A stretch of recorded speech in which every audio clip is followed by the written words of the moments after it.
So let me tell you about Robert. He's 70 years old, wakes up at 5:30 a.m. every single morning, even on weekends, even on vacation. His millennial son sleeps till 9 and Robert physically cannot understand it. Half the day is gone, he says, genuinely stressed. He's at the bank when it opens, first in line at the grocery store, early to every appointment. His grandson laughs. Grandpa, you know you can do all this online, right? But Robert doesn't trust that. He needs to be there, in person, first, just in case. And here's what's really happening in Robert's brain. Stay with me, because this goes deeper than you think. Robert was born into post-World War II America. His parents survived the Great Depression. They told him stories about standing in bread lines, about jobs disappearing overnight, about losing everything. His brain absorbed a critical lesson before he could even speak. Scarcity is always around the corner. You need to get there first or you'll get nothing. That's why he wakes up at dawn. His brain is hardwired to believe that early bird gets the worm isn't just a saying, it's survival. Sleep in and you lose. Show up late and it's gone. His anxiety about time isn't laziness or judgment. It's deeply programmed fear. Watch what happens at a store sale. Robert's there 30 minutes before opening, standing in line, waiting. His wife says, "There's plenty, we don't need to rush." But his brain doesn't believe in plenty. His brain believes in scarcity. First come, first served, always. Now here's where it gets really interesting. Robert is terrified of risk in a way younger generations cannot comprehend. His millennial son quit his stable job to start a business. Robert nearly had a heart attack. What about health insurance? What about your 401k? What if it fails? His son says, "I'll figure it out." And Robert's brain literally cannot process that sentence. Because in Robert's world, you don't figure it out. You plan, you secure, you guarantee. His brain watched people lose everything by taking risks. He saw neighbors foreclose on houses, saw friends' businesses go bankrupt, saw careers destroyed by one wrong move. So his brain built a fortress of safety, stable job, same company, predictable paycheck, government benefits he paid into, social security he's counting on. That's not boring, that's protection. When younger people call him risk-averse, they're missing the psychology. He's not afraid of adventure. He's protecting himself from catastrophe his brain tells him is inevitable if you're not careful. Let's talk about being stubborn, because this is where Robert drives everyone crazy. His daughter says, "Dad, you need to update your phone." He refuses. This one works fine. She says, "Dad, let me show you an easier way to do that." He waves her off. "I've been doing it this way for 40 years. Why is he so stubborn? Here's the psychological truth. Change equals danger in his brain. Robert lived through a time when things were stable. You learned one way to do something and that way worked for decades. Job skills stayed relevant. Technology changed slowly. You could master something and be set. His brain learned, find what works, stick with it, don't mess with success. But now everything changes constantly, and every change feels like a threat to his competence. If he admits the new way is better, his brain registers that as, "I've been doing it wrong." And if he's been wrong about this, what else is he wrong about? That spiral is too scary, so his brain just says, "No, my way works, not changing." It's not arrogance, it's psychological self-protection. Here's something that reveals so much about boomer psychology, their relationship with government help. Robert complains about entitled younger generations wanting student loan forgiveness, but then he gets upset when his social security check is late. He votes against welfare programs but defends his Medicare like his life depends on it, because it does. His son points this out. "Dad, that's government help."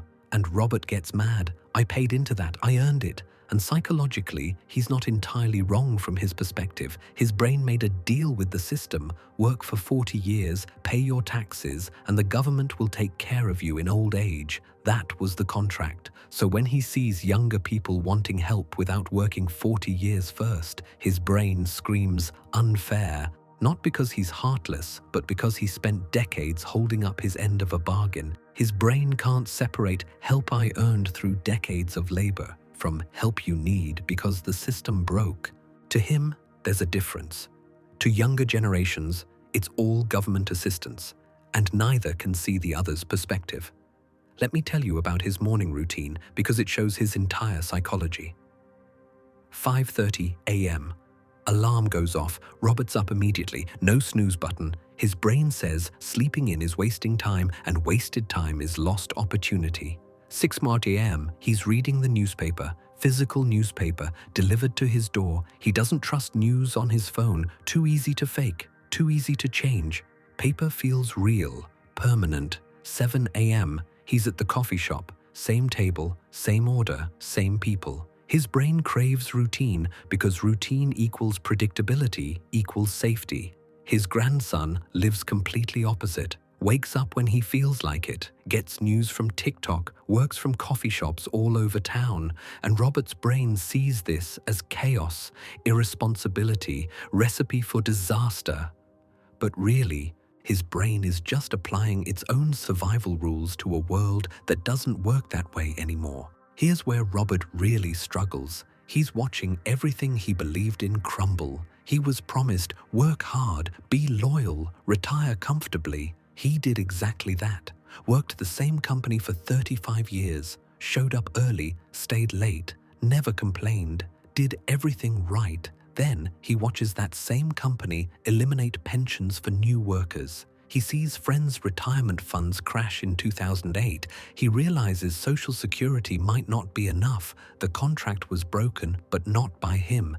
His brain is experiencing betrayal, and that betrayal makes him cling even harder to the old rules, because if those rules are completely wrong, then his entire life was based on a lie that's too painful to accept. So he doubles down, works harder, wakes up earlier, gets there first, follows the rules perfectly.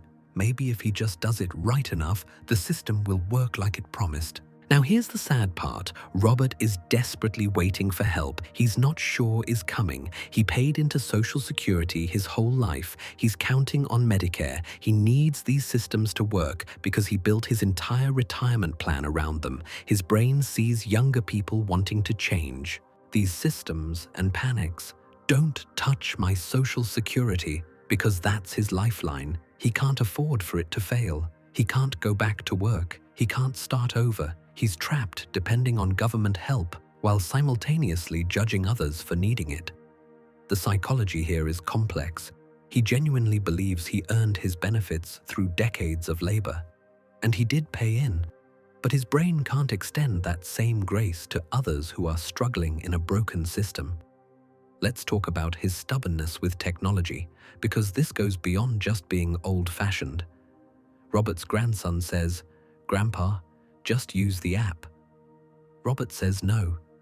"I need to talk to a real person." Why? Because his brain doesn't trust what it can't see or touch. He goes to the bank in person because he needs to see the teller hand him the receipt. He pays bills by check because he needs the physical proof. He calls instead of texts because voices feel more real. His brain formed before digital anything existed. Trust was built through physical presence, eye contact, handshakes, paper trails. Asking him to trust invisible digital systems is like asking him to trust magic. It's not stupidity. His brain is protecting him using the trust mechanisms it learned 70 years ago. Here's what breaks my heart. Robert feels the world leaving him behind, and he's fighting desperately to keep up. He tries to learn his phone, gets frustrated, tries to understand why his kids live so differently, gets confused, tries to connect with his grandkids, feels invisible, and his brain's response? Gets stubborn, insists the old ways were better, wake up earlier, be first in line, control what he can, because everything else feels out of control. So here's my question for you, and I really want honest answers in the comments. If you're a boomer, what's the scariest part about the world changing so fast? What do you wish younger people understood about why you hold on so tight? And if you're younger, knowing all this psychology, what's one thing you might do differently with the boomers in your life? Because Robert isn't trying to be difficult. His brain is running on 70-year-old programming in a world that updated without asking him. That's not villainy. That's being human in a world that moved on. Maybe we should stop judging and start understanding, not agreeing with everything, but seeing the fear underneath the stubbornness.